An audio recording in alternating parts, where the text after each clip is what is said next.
So hello guys, it's time for semi-finals in FIFA World Cup 2022 और बात करनी है आज हमें अर्जेंटीना वर्सेस क्रोएशिया की। मतलब एक्सपेक्ट तो हम अर्जेंटीना वर्सेस ब्राजील कर रहे थे, लेकिन क्रोएशिया ने यहाँ पे ब्राजील को और सभी फुटबॉलिंग फैंस पर्टिकुलरली जो साउथ एशिया में फुटबॉलिंग फैंस है, जो मतलब आई थिंक सबसे ज़्यादा फैन बेस अगर हम देखें तो ब्राजील का अगर है वो साउथ एशिया में देखने को मिलता है। मेरे मेरे को लगता है तो आई थिंक सादिक भाई भी हमारे साथ जुड़े हैं आज पहली बार चैनल पे, तो उसका भी हम वेलकम करते हैं। Thank you very much for joining Sadiq भाई। Thank you for inviting me here. तो आपसे पहले सबसे पहले तो मैं ये जानना चाहूंगा कि क्रोएशिया मतलब दूसरी बार 2018 में भी इसी तरह का कुछ उसका रोड मैप रहा था कि गेम को डीप ले जाना है, पेनल्टी शूटआउट में ले जाना है और उसके बाद इस तरह से सामने चाहे कोई भी कितनी भी बड़ी टीम हो उसको फिर वो धूल चटाई देते हैं। तो इस बार भी सिमिलर सा ही रूट है कि दो बार वो पेनल्टीज मतलब राउंड ऑफ 16 में भी पेनल्टीज, क्वार्टर फाइनल में भी पेनल्टीज। तो कैसे रोका जाए इसको? अर्जेंटीना के लिए क्या होना चाहिए कि इस क्रोएशिया की साइड को रोक सके वो? भाई 90 मिनट्स में गेम खत्म करो, that's the most important advice. क्योंकि ये अपने वर्ल्ड कप हिस्ट्री में मतलब जब क्योंकि क्रोएशिया जो देश बना था ये 92 या शायद 94 में जब यूगोस्लाविया के टुकड़े हुए थे तो उसमें से एक देश टुकड़ा था। तो 98 से जब से इन्होंने पहली दफ़ा वर्ल्ड कप के लिए एलिजिबल थे, क्वालिफाई करने के लिए क्वालिफाई किए थे। 94 में थे लेकिन वो 94 के वर्ल्ड कप में फीफा से रिकॉग्नाइज नहीं थे क्योंकि नया नया देश बना था। तो 98 में ये जब क्वालिफाई किया उसके बाद से जितनी दफ़ा भी एक्स्ट्रा टाइम खेले, एक्स्ट्रा टाइम या उसके आगे यानी कि पेनल्टीज या एक्स्ट्रा टाइम जब भी ये गए हैं, ये हारे नहीं है कोई भी मैच वर्ल्ड कप की अपनी हिस्ट्री में। Croatia has played the most number of penalty shootouts alongside Germany.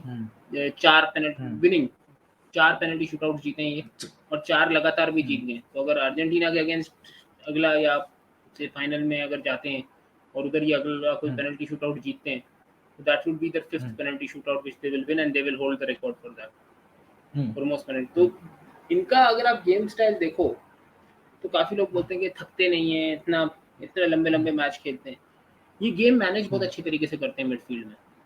तो ठीक है, हम देखते हैं कि वो अलग रह के भाग रहे हैं, वर्क रेट है वो है, लेकिन वो तरीके से टैक्टिकली गेम को मैनेज करते हैं। मिडफील्ड असल में इनकी हमेशा से बहुत सॉलिड रही है।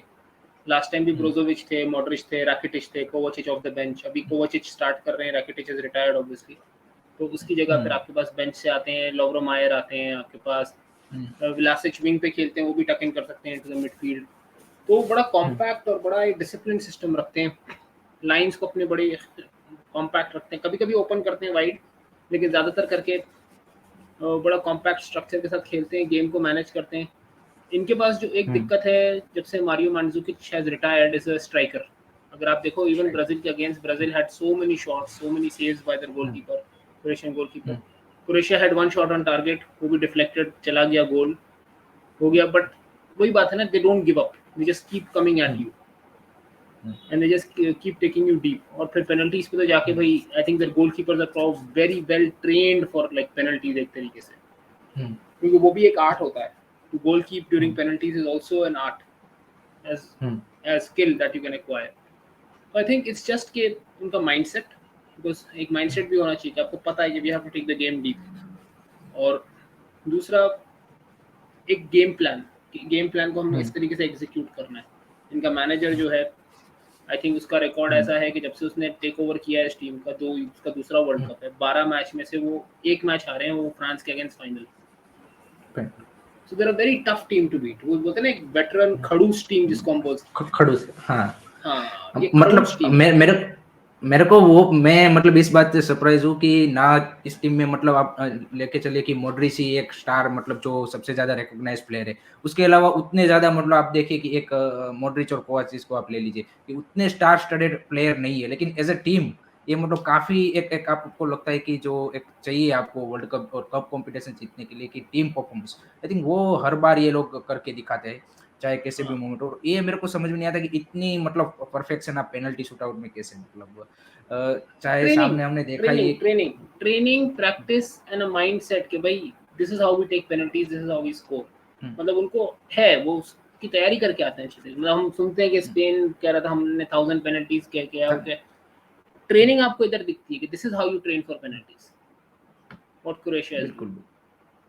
और अगर हम देखें इसकी मिडफील्ड, मतलब नो डाउट ये मिडफील्ड में आपको क्या लगता है कि अर्जेंटीना के सामने, मतलब ऑब्वियसली अर्जेंटीना भी मैकएलिस्टर, एंजो और रोड्रिगो दी पॉल के साथ ही जा रही है मेरे हिसाब से। तो आपको जब क्या वो लगता है कि नेमार, एक कासेमीरो, पक्वेता को बॉस करके आ सकती है मिडफील्ड, तो I think hmm, tough match होगा रोड्रिगो डी पॉल के लिए और आपके हम्म, मैकएलिस्टर और एंजो के लिए, क्योंकि ये ये वेटरन मिडफील्ड है, अर्जेंटीना, वेटरन। हाँ अर्जेंटीना के लिए यहाँ पे लेफ्ट साइड पे एकूना सस्पेंडेड है येलो कार्ड की वजह से।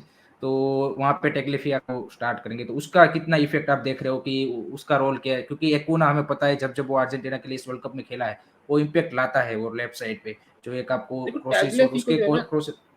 हम्म स्ट्रक्चरली थोड़ा सा इन्वर्ट करके खेलता है, हम्म वो ज़्यादा वाइड रन्स नहीं देता आपको, तो शायद it could be a blessing in disguise कि अगर टैगलियाफिको इज टकिंग इन, वो आपको एक्स्ट्रा नंबर देगा मिडफील्ड में, जहाँ पे आप थोड़ा सा गेम चला सको। मे बी वो आपके लिए मिडफील्ड से थोड़ा गेम रन करे, थोड़ा मिडफील्ड से गेम चलाए। उसी तरह मेसी भी हम्म टक इन करता है इनटू मिडफील्ड। तो जो 3v3 हो रहा था, या कभी कभी अगर जैसे एंजो थोड़ा आगे खेलेगा तो 3v2 हो रहा था, तो वो शायद अब हम्म 4v3 या 5v3 हो सकता है in the middle as an advantage to Argentina, क्योंकि आपको कंट्रोल तो करना पड़ेगा मिडफील्ड को, क्योंकि अगर आप क्रोएशिया के अगेंस्ट मिडफील्ड कंट्रोल नहीं करोगे वो आपको वाइड फेंकेंगे तो उनके पास दो बहुत अच्छे फुल बैक एंड डिफेंसिव, एक यूरानोविच का तो लास्ट मैच में लोगों ने देखा था, लेकिन बोर्ना सोसा जो लेफ्ट साइड पे करता है ग्वार्डियोल के साथ मिलके, वो लेफ्ट हम्म चैनल जो है, जो ऑपोजिशन का राइट चैनल है, उसको ऑलमोस्ट सील कर देते हैं वो लोग मिलके आपस में। So that is a very क्या हम्म बोलते हैं क्रूशियल पॉइंट कि डिफेंसिवली क्रोएशिया बहुत वेल स्ट्रक्चर्ड है, और अर्जेंटीना को बचना पड़ेगा काउंटर से, क्योंकि अर्जेंटीना काउंटर पे थोड़ी सी ससेप्टेबल दिखी है हर हम्म गेम में अभी तक। और हम्म डिफेंसिवली भी अर्जेंटीना का डिफेंस जो दिखा है कि वो ठीक है, सर्वाइव कर जाता है, सस्टेन करता है, लेकिन थोड़ा सा उसमें दिक्कत दिखती है। और क्रोएशिया बहुत हम्म क्लिनिकल टीम है, ठीक है, उनके पास उस तरीके के स्ट्राइकर नहीं है एलीट लेवल के, लेकिन जब उनको हम्म मौका मिलता है तो वो फिनिश कर देते हैं।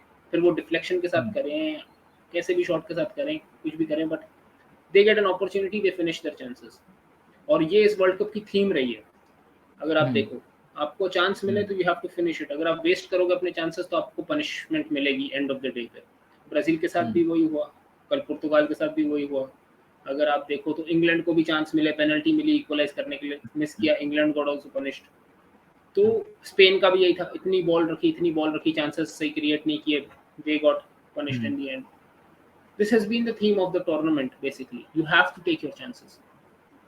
और आपको क्या लगता है कि नीदरलैंड के सामने जो अर्जेंटीना ने 3-5-2 का फॉर्मेशन गए थे, और इस मैच में डी मारिया भी अवेलेबल है, तो क्या लगता है कि बैक थ्री में से क्या फिर से वो 4-3-3 में चले जाएंगे, या फिर डी मारिया को क्या लगता है कि स्टार्ट करवाना चाहिए कि नहीं करवाना चाहिए? आई थिंक डी मरिया को कराना चाहिए, बिकॉज बिग गेम प्लेयर है, अगर फिट है तो डेफिनेटली हम्म कराना चाहिए। बिग गेम प्लेयर है, हम्म सेमीफाइनल में उसका पिछली दफा भी परफॉर्मेंस अच्छा था 2014 में, हमेशा सेमीफाइनल स्टेज पर अर्जेंटीना को कोपा वगैरह में भी उसने मेन हम्म एक इंपॉर्टेंट गोल निकाल के दिया है। तो एक हम्म मेंटालिटी वाला फैक्टर भी आता है। हम्म अब वही आपको देखना है कि आई वुड से 3-5-2 आप खिला तो सकते हो, लेकिन वही बात हो जाती है, हम्म 5 मैन वो जो मिडफील्ड है वो टेक्निकली आपके विंग बैक्स बन जाते हैं, वो आगे चले जाते हैं, तो मिडफील्ड में आपके पास फिर दो लोग ही रह जाते हैं एक तरीके से हम्म हैंडल हम्म करने के। आई थिंक हम्म 4-3-3 में ये है कि आपके पास बैकलाइन अगर अच्छी, क्योंकि आपको क्रोएशिया पुश करेगी, लेकिन हम्म मोमेंट्स में पुश करेगी। अगर आप उनकी हम्म मिडफील्ड गेम को थोड़ा सा रोक सको तो विंग पे वो इतना ज़्यादा आपको पुश नहीं कर सकती इफ द मिडफील्ड इज नहीं नॉट फंक्शनिंग। हाँ, मिडफील्ड फंक्शन हम्म करेगी फिर वो आपको विंग से भी इजीली हिट करेंगे, मिडफील्ड बॉल लेगी, चलाएगी और फिर विंग पे पुश आउट करेगी आप। तो आई हम्म वुड से बैक फोर वाला ही सिस्टम जो खेल रहे थे, जो उनका नॉर्मल सिस्टम है, that would be a better option. तो उसके बाद मतलब तो किसको आप बिठाएंगे, लिसांड्रो को या फिर अपने रोमेरो को, क्योंकि ऑटोमेटिक तो आई थिंक स्टार्ट करेगा ही करेगा। यार मैं तो वैसे यूनाइटेड फैन भी हूँ, और जिस तरीके के लिसांड्रो खेल रहा है, आई मीन लास्ट मैच खेल तो रोमेरो ने भी बहुत अच्छा खेला था, लेकिन I think on form Lisandro has played better. Again hmm बात वही है कि आप हाइट एडवांटेज और डिसएडवांटेज की अगर बात करो, लेकिन लिसांड्रो आई थिंक जैसे वो हम्म खेलता है, उसकी हाइट का उसको कोई इशू होता नहीं है, नहीं because he such a hard nose defender. Hmm तो आई थिंक मैं तो ऑब्वियसली ओटामेंडी एंड लिसांड्रो की कॉम्बिनेशन देखना पसंद करूंगा, लेकिन आई थिंक यूजुअली स्कैलोनी जब बैक फोर जाता है तो वो क्रिस्टियन रोमेरो को ज्यादा प्रेफर करता ये नेदरलैंड के मैच के बाद ये काफी सारी बात निकल के आ रही है कि जो उसने मतलब लुइस वान गाल ने, मतलब आप बोल रहे कि 70 मिनट के बाद जो टैक्टिक्स चेंज की, और क्रॉसेस डालने चालू किए और लुक डी योंग और वर्गोस को लाके। तो इसमें क्रोएशिया के पास भी मतलब अच्छे लंबे स्ट्राइकर है, क्रेमेरिच है और दूसरे प्लेयर भी है। तो क्या लगता है कि क्रोएशिया भी क्या उस प्लान के साथ आ सकती है कि यहाँ पे हम अर्जेंटीना को हर्ट कर सकते हैं? क्योंकि जैसे देखो, आपने बोला कि अगर लिसांद्रो है। हाँ बोलिए। अगर आपको क्रोएशिया पुश कर रही है डीप, हम्म। फिर तो अर्जेंटीना के लिए मुश्किल है, हम्म। क्योंकि क्रोएशिया जैसी टीम आप नहीं चाहोगे आपको डीप पुश करे, हम्म। क्योंकि वहाँ पे, क्योंकि जैसे अर्जेंटीनियन फैंस एमी मार्टिनेज के बड़े फैन हैं कि वो ऑब्वियसली उसने जो 2 सेव किए और वो कोपा में भी उसने हम्म। पेनल्टी शूटआउट निकाल के दिया था। लेकिन हम्म। लिवाकोविच जिस माइंडसेट में और जिस फॉर्म में और जिस कॉन्फिडेंस लेवल पे सब खेल रहा है पेनल्टी शूटआउट्स में, दैट इज इमेंस। वो बहुत बड़ी चीज़ हम्म। है। तो आपको नहीं चाहिए कि ये गेम 70th मिनट में 0-0 हो। Hmm. Argentina needs to get an early goal या at least a goal right after half time, मतलब 60 मिनट के अंदर अंदर एक गोल की लीड होनी चाहिए, क्योंकि if you get pushed into 75th 80th minute then Croatia will take you into extra time. और एक्स्ट्रा टाइम तो हम्म। मैं बता ही चुका हूँ कि वो टीम मास्टर्स हैं एक्स्ट्रा टाइम के खेलने की। हम्म। मतलब हाँ, मैं एक उस टर्म यूज करता हूँ, कोल्ड ब्लडेड किलर्स हैं वो, जब एक्स्ट्रा टाइम शुरू हो जाता है। सही सही, बिल्कुल सही। ये परफेक्ट परफेक्ट उसका क्या बोलते हैं कि डिस्क्रिप्शन है कि क्रोएशिया को किस तरह से हम देखते हैं। उसके अलावा मैं जानना चाहता हूँ आपसे कि ये जूलियन अल्वारेस जिस तरह से मतलब वर्क रेट और जिस तरह से वो प्रेसिंग करता है, मतलब आई थिंक 3-4 फेफड़े उसमें लगे हैं मेरे को लगता है कि जिस तरह से वो रनिंग करता है पूरी, मतलब फॉरवर्ड की तो सारी ही जूलियन प्रेसिंग आप अल्वारेज इज अ क्योंकि वेरी डी मारिया भी इंपॉर्टेंट। उतनी नहीं करता। हाँ, मेसी भी उतनी नहीं करता। सारा मतलब आप बोले कि जूलियन अल्वारेज ही करता है, तो उसका कितना क्रूशियल रोल है वो होने वाला है? जैसे आप बोल रहे हैं कि मतलब स्टार्टिंग के आपको फर्स्ट हाफ में ही मतलब अगर गोल आपने मार दिया, तो आप थोड़ा-सा एडवांटेज में चले जाओगे क्रोएशिया को, क्योंकि फिर क्रोएशिया सिट बैक नहीं कर सकती। तो जूलियन अल्वारेज का कितना रोल आप देख रहे हो इस मैच में important? I think one of the most crucial role होगा उसका, क्योंकि आई थिंक जो रोल मॉडरिच प्ले करता है उसका मैन तो मेसी होगा। I am pretty sure it would be like a Messi Modric LM10 versus LM10 का एक आपको मैचअप देखने को मिलेगा। बट उसका मैचअप होगा with probably one of the most important players in the Croatian defence, that is ग्वार्डियोल। और वहाँ डिपेंड करता है कि ग्वार्डियोल उसको किस तरीके से मैनेज करता है और अल्वारेज ग्वार्डियोल को किस तरीके से मैनेज करता है। क्योंकि अर्जेंटीना की टीम में जो एक दिक्कत है जो आपको देखने को मिलती है, that is the lack of runners. ऐसे प्लेयर जो इन बिहाइंड निकले, वो उस तरीके के पेसी प्लेयर नहीं है। डी मारिया एक टाइम पे था, लेकिन अब वो भी, उसकी भी एज हो गई है, वो भी उस तरीके से नहीं निकल सकता पीछे। आपका जो फुल बैक्स हैं वो भी निकलते नहीं। अकुनिया निकलता था थोड़ा बहुत, लेकिन अब अकुनिया सस्पेंडेड है इस मैच के लिए, and Tagliafico doesn't give you that. लोतारो Martinez उतने फॉर्म में नहीं, ऑब्वियसली उसने पेनल्टी मारी, लेकिन वो भी इन बिहाइंड किस्म का प्लेयर नहीं है। लोतारो नहीं, मार्टिनेज मोर नहीं एक है। पोजेशन बेस्ड 1-2 करके गोल करने वाला स्ट्राइकर है। तो अल्वारेज के पास ही वो एक ऐसा प्लेयर है जिसके पास वो एक ऑप्शन है। थोड़ा बहुत एंजो देता है वो, लेकिन मिडफील्ड में obviously when you are up against Brozovic, Kovacic, थोड़ा दिक्कत होगी एंजो फर्नांडिस को वो रोल करने में। उसको ज़्यादा गो गेम कंट्रोल करना पड़ेगा मिडफील्ड से against Croatia. That's how I see it. तो Julian Alvarez will be very important to be at the receiving end of Messi's through balls या एंजो के थ्रू बॉल्स। उसके रिसीविंग एंड पे होना पड़ेगा उसको, मतलब आपको रन्स निकालने पड़ेंगे। उसके अलावा मैकएलिस्टर का तो और जुलियन, रोड्रिगो दी पॉल का, आई थिंक मैकएलिस्टर का जो जिस तरह से वो बॉक्स के अंदर अवेलेबल रहता है, तो उसका रोल आप किस तरह से देख रहे हो इस मैच में क्रोएशिया के अगेंस्ट मैकएलिस्टर और रोड्रिगो दी पॉल का? मिडफील्ड तो बहुत इंपॉर्टेंट होगी, जैसे मैं पहले कह रहा था। तो Croatia loves to control that midfield space. वो they don't like teams being comfortable there. वो खुद तो बॉल नहीं लेंगे, लेकिन वो आपको भी बॉल पे सुकून से नहीं रहने देंगे, ताकि आप बॉल सिर्फ एक काम, so that you don't come into the middle and you just keep pushing the wide। जब आप बॉल वाइड पुश करते हो, क्रोएशिया को मौका मिलता है, वो और कॉम्पैक्ट हो जाते हैं और वो इजीली आपकी वो क्रॉसेस को और आपकी बॉल्स को डील कर लेते हैं। और जब वो उससे डील करते हैं, they get the ball, Modric को देते हैं या ब्रोजोविच को देते हैं। वो बॉल प्लेयर्स हैं, वो बॉल चला के एक पास निकालेंगे, काउंटर इनिशिएट करेंगे और दिक्कत हो जाती है फिर सामने वाली टीम। तो और वो बड़े कॉम्पैक्ट रहते हैं, वो अपना डिफेंस बड़ा अच्छी तरीके से रखते हैं। मतलब अगर वो ब्राजील जैसी टीम को, जिसकी फ्रंट लाइन पूरे 5 के 5 आपको स्ट्रेच आउट करते हैं, जब उनके साथ भी वो कॉम्पैक्ट रह सके और स्ट्रक्चर मेंटेन कर सकते हैं, तो फिर अर्जेंटीना के अगेंस्ट तो वो डेफिनेटली स्ट्रक्चर काफी हद तक मेंटेन रखेंगे अपना। और वहां पे गेम आता है कि you need to have more than anything Messi का जो एक स्किल है, जो आर्ट है, जिसको हम मेसी मैजिक भी बोलते हैं, वो निकल के आना चाहिए। क्योंकि जब ऐसी टीम होती है जो स्ट्रक्चरली वेल मेंटेन्ड होती है, तो you need something out of the box to beat that, and Messi will have to be at his best to pull this match out. ये काफी सारी मतलब ये फैक्ट भी है कि इस वर्ल्ड कप में आप देखिए तो जो अर्जेंटीना के लिए जो क्रिएटर का रोल है वो ऑब्वियसली मेसी ने कर रहा है। तो मान लीजिए कि काफी सारी बार हमने देखा है कि कई टीमें मेसी को वहां पे न्यूट्रल करने में कामयाब हो जाती है। तो अगर इस मैच में ऐसा कुछ सीन बनता है तो आपको क्या लगता है कि कौन से प्लेयर से आपको एक्सपेक्टेशन है कि भाई वो उस तरह का सिमिलर सा तो नहीं बोलूंगा, लेकिन वो कुछ क्रिएटिविटी या फिर क्रिएटर का रोल अर्जेंटीना में प्ले कर सकता है?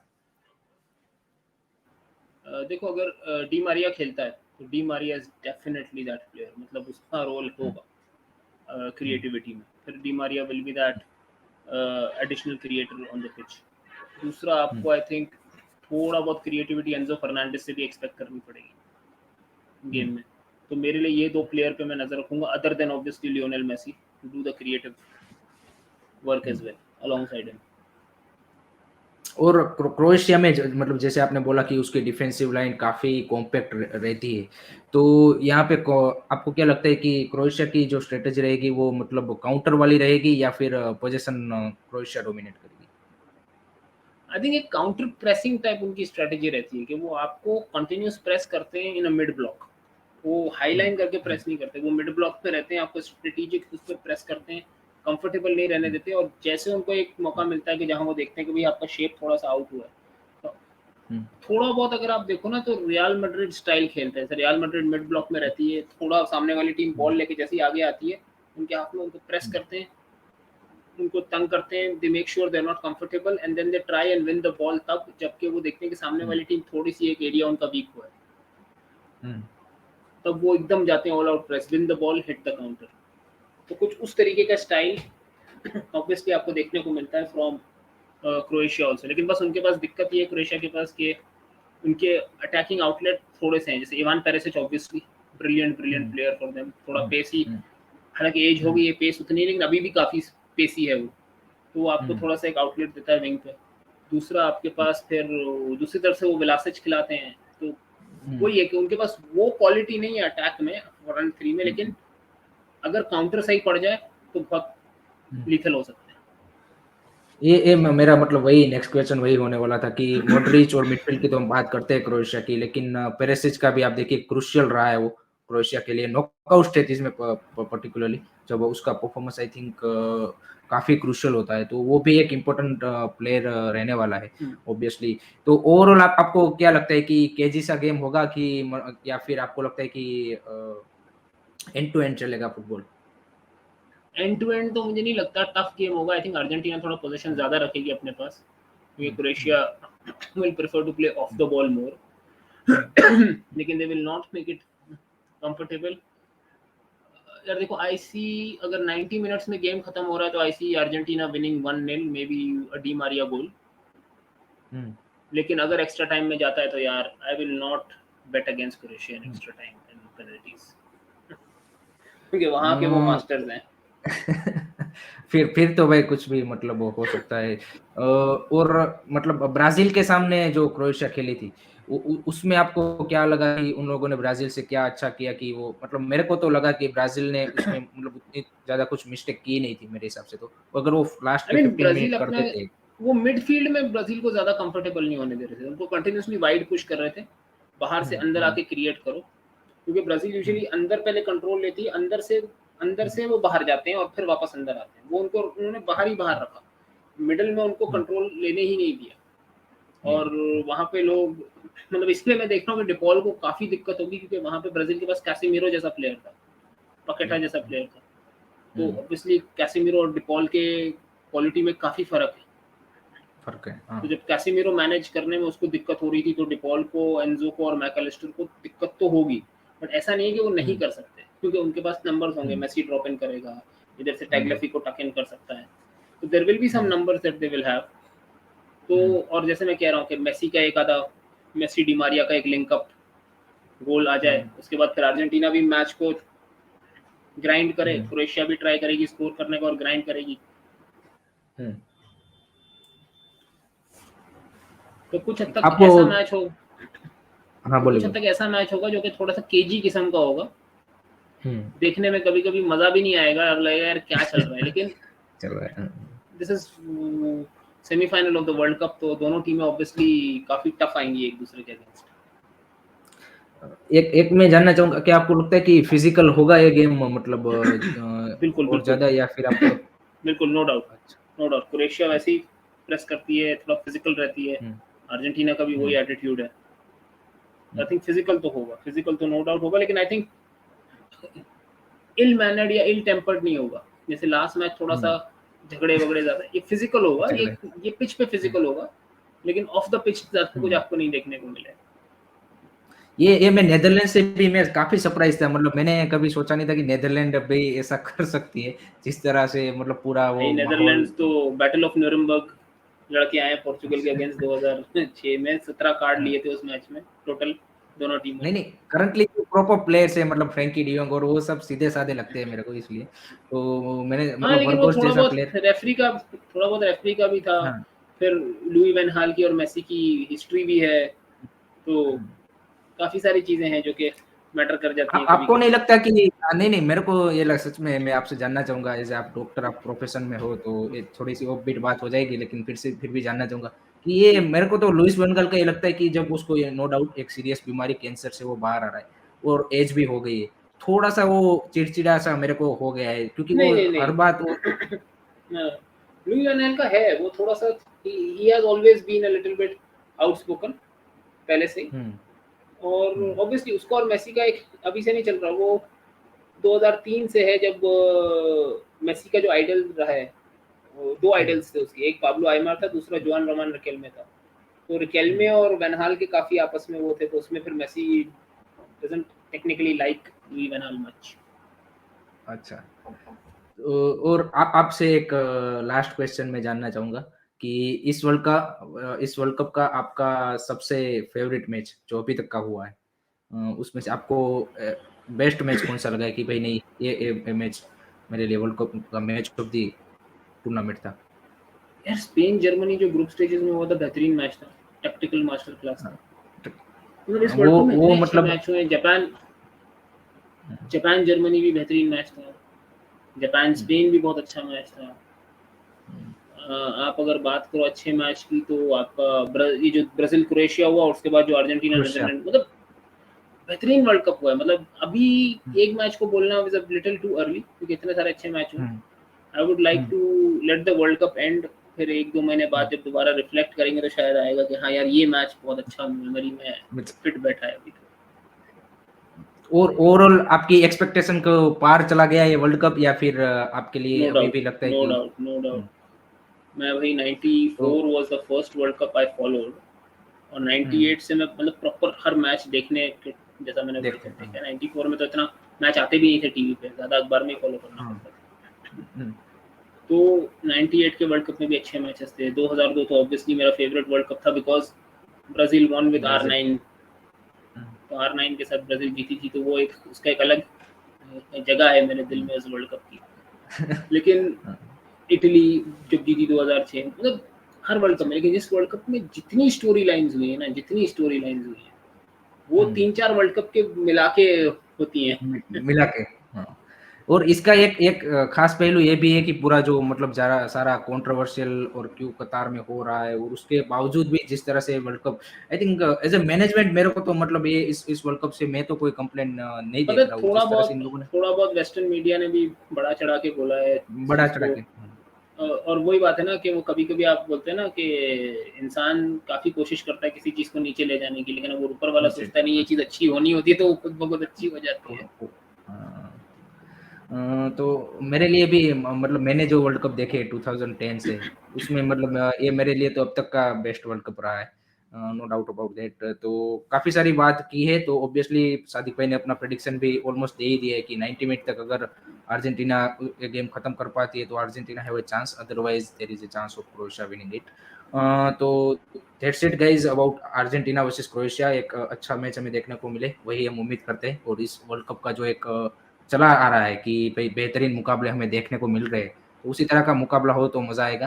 तो this is all about Argentina versus Croatia, and thank you very much Sadiq भाई जुड़ने के लिए हमारे साथ, थैंक यू, और थैंक यू, आपके इनसाइट काफी हेल्पफुल होते हैं। और फाइनली थैंक यू। हमारे जो सभी व्यूअर से उसकी काफ़ी डिमांड थी कि भाई सादिक भाई को आप लेके आओ। अरे एनी टाइम तो एनी भाई टाइम तो आपसे मिलते रहेंगे इसी तरह, और thank you very much guys जरूर for joining, and please hit the like share subscribe button as always. Thank you very much, take care, bye bye.